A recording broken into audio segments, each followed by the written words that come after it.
Everyone, welcome back to New Method Live. I am so excited that you're here. I get excited every week to do this. And today we're going to talk about why we're tired and how to fix it.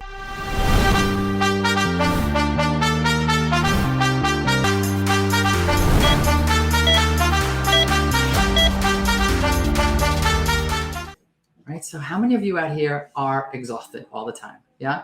Okay, exhausted all the time. Or some of the time, or have that afternoon crash. I know if I could see you, I know you'd be nodding. Yes, I know you're nodding. I know when I do this in front of people, everyone's like, oh yeah, that's me. And millions of people have this. This is a really common complaint. In fact, it's a common complaint we see in the office all the time. So today I'm going to talk about some of the reasons of why you might be feeling fatigued, because there's a million reasons. I could write a whole encyclopedia about it. So we just choose a few. And of course, I wouldn't be me if I didn't give you some tips and tricks on how to fix your energy levels. So today we're going to talk about why you're tired and how to fix it. And let's dive in and talk about the reasons of why you're fatigued and how to fix it. The very first thing I want you to do if you're fatigued is go to your PCP. I say this all the time. I say it when I'm live. I say it in my book. I say it on every video. If you're feeling fatigued or tired, you have to go to your PCP. It could be your favorite NP, your favorite PA, your favorite doc, whatever. You need to go to your PCP first and foremost. You have to first rule out an illness. I cannot stress this enough. I don't want you to listen to your friend at the gym or your cousin in Easter who says, yeah, I was so tired and then I did X, Y, and Z, now I'm better. We don't know. You have to rule out an illness first. You have to go to primary first. Let them run some tests. You have to run the thyroid test, not just TSH, by the way, T4, T3, antibodies, a full thyroid panel. Because if your thyroid is off, none of what I'm going to say matters. We have to fix that first. You have to check for anemia, because if you're anemic, guess what? You're going to be exhausted. And again, none of what I'm talking about today is going to matter if you're anemic. We have to fix that first. And you have to check to see if you have some sort of virus like mono, especially if it's a recent fatigue. I remember a few years ago, by the way, grown-ups get mono. It's not just a kid disease, not just a teenager disease, and it's not a kissing disease. So grown-ups get mono. I had mono a few years ago when I was in Atlanta. I was wiped out the entire trip. I thought there was something wrong with me, and there was. I had mono. So make sure if you have fatigue, first step, go to your PCP. Make sure that there's no illnesses. Now, if they tell you that you're fine, you're in the right place. My patients, my favorite patients are the ones that they went to their doc, their NP, their PA. They were advised that they're fine, but they're not feeling fine. And that's when you come to me and I say, hey, it's not in your head. Something's going on. And now we're going to talk about adrenal fatigue. I'm not going to go too deep into it because I have a whole video about it. Go ahead and check it out. I really spent some time delving into it, but I need you to understand what adrenal fatigue is, and this may be the source of your fatigue. So we have this cool hormone called cortisol, and one of its jobs is to wake you up in the morning. So it has to be really high in the morning. It wakes you up in the morning, and then throughout the day it gets less and less and less until nighttime. Melatonin takes over, and then we go to sleep. So it's a perfect cortisol curve. But cortisol is also our stress hormone. If we don't feel good, whether it's mentally we're stressed or physically we're stressed, we're just trying to get through the day stressed, we go to the cortisol bank, we make a withdrawal to get through the day. Now, if we make a withdrawal once in a while, just like in your bank account, it's fine. But if you keep withdrawing every day and you don't take time to put back in, you get adrenal fatigue. The adrenals make cortisol and you're fatiguing them. Adrenal fatigue. And there's 3 stages to adrenal fatigue, 1, 2, and 3. I'm not going to go into it now, but we can actually test for it in your saliva, and we do it for all our game-changing patients. By the way, your primary doctor will probably say it doesn't exist, and that's okay. We're not talking to them right now. In conventional medicine, you either have normal, way too much, or way too little, but nothing in between. And that's all right. As I said, this talk is not for them, but adrenal fatigue is real, and we can test for it, and it's exhausting. So what happens when we have adrenal fatigue? For some of us, we have that dip in the afternoon. You know what I'm talking about. It's after lunch. You have that 3 p.m. meeting, and you're like, oh, man, I don't know how I'm getting through the second half of the day. What do? Tell me what you do, right? You're reaching for a coffee or soda, frappuccino. You're reaching for a snack because you're trying to get through the second half of the day. That's a sign that you might have adrenal fatigue. But let's talk about the coffee and the sugar for a moment. let's talk about caffeine, because it doesn't have to be coffee, right? It could be soda, it could be your Monster drink, it could be anything. So let's talk about caffeine. Caffeine, yeah, we know it's the energy drink, right? It gets us going. But did you know that caffeine has a high and then a crash? I'm going to explain why. So we have our coffee, it gives us energy. The first thing it does, right, gets us hyped up. We get a little tachycardic, our heart rate goes up a little bit. Sometimes we feel even a little anxious. All of that actually tells the cortisol levels, hey, we have stress. The body doesn't know it's just caffeine. It feels stressed. So it goes to the cortisol bank and makes a withdrawal to get us through that. Now, we're not really stressed, right? There's nothing chasing us. There's nothing falling on us. We're just trying to get through that 3 o'clock Zoom meeting. Okay, don't schedule a meeting at 3 o'clock on Zoom. Really hard after lunch. But your body doesn't know that. It feels stressed. So it goes to the cortisol bank and again, brings us back to adrenal fatigue and makes us tired. The other thing that caffeine does, which I didn't know, I had to learn this, so I want to teach it to you because I love sharing information, is it blocks something called adenosine. Adenosine is a chemical that our body secretes very slowly throughout the day, little pulses throughout the day, so that it makes us drowsy, but it goes slowly throughout the day, preparing us for the nighttime. So the body releases adenosine here, and then you have receptors here, and throughout the day, it kind of pulsates. Caffeine sits on the receptors. It doesn't let the adenosine get here. So you're feeling awake, you're feeling awesome, but your body's still producing it. So eventually the caffeine gets metabolized, it's gone, and now you have all this adenosine that's sitting here, boom, goes on the receptors, makes you tired. And what do? You reach for another cup of coffee. And here we go again. And you're stuck in a caffeine loop. So we really need to be careful with that because you get that short-term high and then you have a crash. And then, of course, you already know that caffeine is a sleep disruptor. If you have caffeine too late in the evening, what happens? You don't sleep. So that's kind of a given with caffeine as well. So watch the caffeine. I'm not against caffeine. I have coffee in the morning. Anyone who knows me, I have coffee with collagen in it, by the way. Little tip, put the collagen in your coffee, you get it in. So I have my coffee collagen drink in the morning, but it is a problem after 12. It is going to be a sleep disruptor. It is going to get you into a caffeine loop. So reconsider it, okay? And again, it doesn't have to be coffee. Pay attention to all your caffeine. So that brings us to sugar, because some of us are grabbing that coffee or that soda and a piece of chocolate, soda and a candy, soda, a cookie, whatever. Sugar is another one of those things, makes us go up and then we have a crash. Let's talk about that crash for a minute. The first reason it makes you crash is you get the sugar rush, you get cookies or chocolate or donuts or whatever, and your body's like, okay, we have a lot of sugar on board, insulin, let's go. We have something to do. So insulin comes rushing out to process all this sugar. So it processes all the sugar because it got a big dose of sugar. You give yourself a big dose of insulin, and then what happens? Boom, the sugar gets metabolized, gets dissolved in a sense, gets metabolized, and now your sugar drops.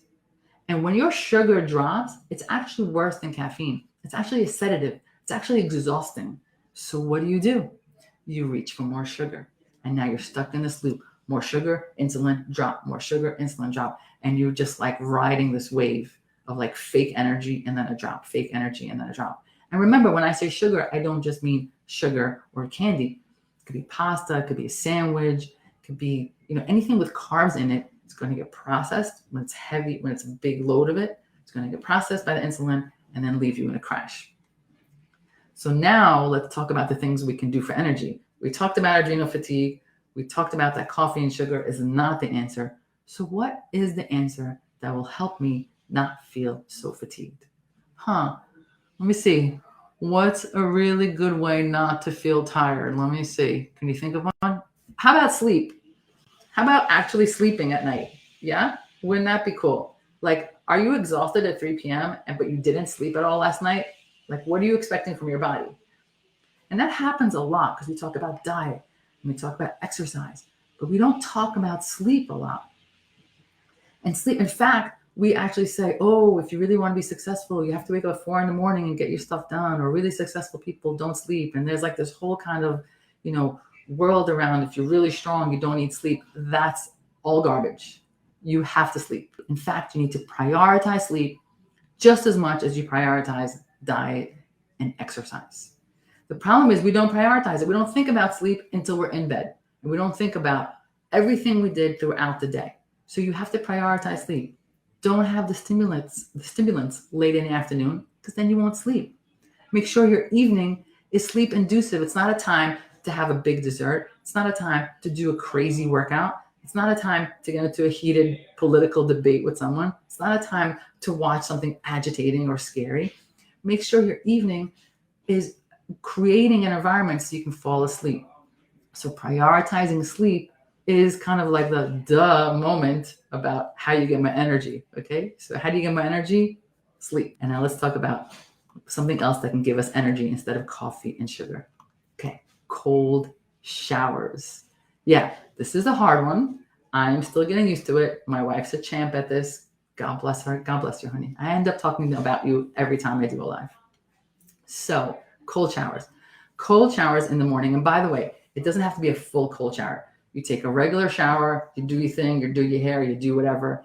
And then the last minute, you turn it to cold. It is the most invigorating thing you can imagine. But not only is it invigorating how it makes you feel, it actually does things to you chemically. It increases your metabolism. It enhances recovery, reduces fatigue, which is what we're talking about. And it activates feel-good hormones like dopamine and improves our immune system. So we're actually feeling invigorated and awake without coffee. So try that whenever you can. Let me know how that works out. I'm still working on it. But like I said, some people are great at it. It's a great little trick. Movement, okay? You can't take a cold shower in the middle of the day. And if you can, that's a pretty cool job. Let me know where you work. But most of us can't take a cold shower in the middle of the day. So consider movement, a little bit of exercise. Exercise gives you energy. Again, this is not just in your head. It's actually on a molecular level. In our last live, when we talked about obesity, I mentioned something that has to do with mitochondria. Mitochondria is the powerhouse of the cell. I love saying that. It's the powerhouse of the cell. And when we exercise, we actually create more mitochondria. So we're creating more energy. So exercise actually creates energy for ourselves. And of course, it boosts our oxygen in our body, in our circulation. The more oxygen makes us more efficient, makes us better, faster, stronger, more awake machines. And of course, it releases all these feel-good hormones that come with exercise. Now, caveat to that is this. If you are a phase 3 adrenal fatigue person, exercise will deplete you. And if you don't know if you're in adrenal phase 3, if you're one of those people who, after you exercise, you need a nap, this advice is not for you. If you are depleted after exercise, don't use exercise as a source of energy, obviously. It might not be for you. For our people who have adrenal fatigue, our patients have adrenal fatigue phase 3, we first work on the adrenals and then later work on the exercise. But for everyone else, if you're one of those people, exercise invigorates you and gets you feeling awake, this is a great trick. So at 3 p.m., instead of reaching for the coffee or for the cookies, do 10 jumping jacks. Walk around the block, do something, do some leg lifts right at your desk. This will boost your energy without any of the crashes. And that you could do in your office, just about any office. And then I need to talk to you about the timing of eating, intermittent fasting. Intermittent fasting seems to be our most popular conversation, our most popular video. If you haven't watched it, go ahead and watch it. But it's connected to so many things. And it's also connected to energy. Let me explain why. Remember I told you that sugar thing, right? I eat my sugar, insulin comes up, I drop down, I go up, I drop down. All of that is because our body is dependent on an external source of glucose. We need glucose to live. Everything gets broken down to glucose. But we're depending on this meal. If we don't get this meal, we get hangry, we get jittery, and then we need it again, right? That loop I was talking about. But your body has this really cool trick that it does. It's called gluconeogenesis, where the liver can take your fat stores and turn it into glucose. And the only time it does that is when you're fasting. So instead of constantly reaching for the next meal and reaching for the same snack, you can teach your body, hey, I don't have a meal for you right now. And your body will say, no problem, I got you. And it goes to the fat stores and it creates the glucose it needs. It takes time to get there, of course. We are shooting for a 14 to 16-hour fast when possible. Initially, it's going to be hard because your body's going to need it. You're going to feel jittery. But over time and with practice, you get to this place where you can skip a meal and not feel jittery anymore because your body can turn gluconeogenesis on. That's called metabolic flexibility. Sometimes I get a meal, sometimes I don't, and regardless, my sugar stays steady. And when the sugar stays steady, the energy stays steady. So I want you to consider intermittent fasting as a source of improving your energy. So let's recap my favorite part. First thing you do when you're tired, first thing you do when you're tired, go to your PCP, your NP, your PA, your doc. You have to go. You have to start there. Always, always, always rule out disease first. Then, if everything is okay, we're going to consider adrenal fatigue, and that you can get tested with saliva. You can do it here at the New Method, or any functional medicine provider can do that for you. Take a look at how much caffeine and sugar you're eating, because it's actually biting you in the butt. You're thinking it's giving you energy, but it's actually making things worse. Turn to more natural ways of improving energy, such as sleep. Sleep, I'm going to say that again. You have to sleep. You have to sleep. Okay, please go to sleep. Cold showers, movement, even if it's a few minutes of movement, and of course, intermittent fasting. And if this, it's a lot of information. If it gets confusing and you want to work with us, just let us know that you want to work with us. You can drop the word call below and we'll call you. Send us a message on the New Method or thenewmethod.com. And at the end of the day, we want to make you a game changer in your life because you always knew there was a better way. I will see you guys next week.